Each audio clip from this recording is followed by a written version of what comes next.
அடுத்த வெப்ப அலைக்கு 40 முதல் 50 டிகிரி செல்சியஸ் வரை தயாராக இருங்கள். செய்ய வேண்டியவை மற்றும் செய்யக்கூடாதவை இவை. எப்போதும் அறை வெப்பநிலையில் உள்ள தண்ணீரை மெதுவாக குடிக்கவும். குளிர்ந்த அல்லது ஐஸ் தண்ணீர் குடிப்பதை தவிர்க்கவும்.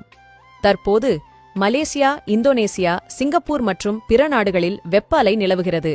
நமது சிறிய இரத்த நாளங்கள் வெடிக்கக்கூடும் என்பதால் வெப்பநிலை 40 டிகிரி செல்சியஸ் அடையும் போது மிகவும் குளிர்ந்த நீரை குடிக்க வேண்டாம் என்று மருத்துவர்கள் அறிவுறுத்துகிறார்கள்.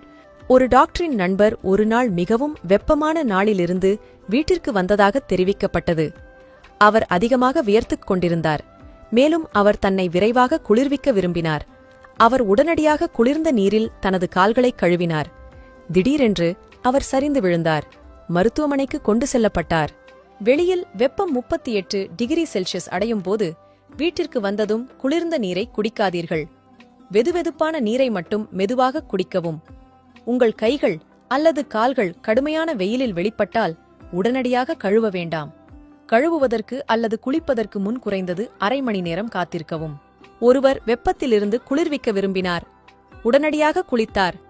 குளித்த பிறகு அந்த நபர் கடுமையான தாடை மற்றும் பக்கவாதத்துடன் மருத்துவமனைக்கு கொண்டு செல்லப்பட்டார். வெப்பமான மாதங்களில் அல்லது நீங்கள் மிகவும் சோர்வாக இருந்தால் உடனடியாக குளிர்ந்த நீரை குடிப்பதை தவிர்க்கவும். ஏனெனில் இது நரம்புகள் அல்லது இரத்த நாளங்கள் சுருங்குவதற்கு வழிவகுக்கும். இது பக்கவாதத்திற்கு வழிவகுக்கும்.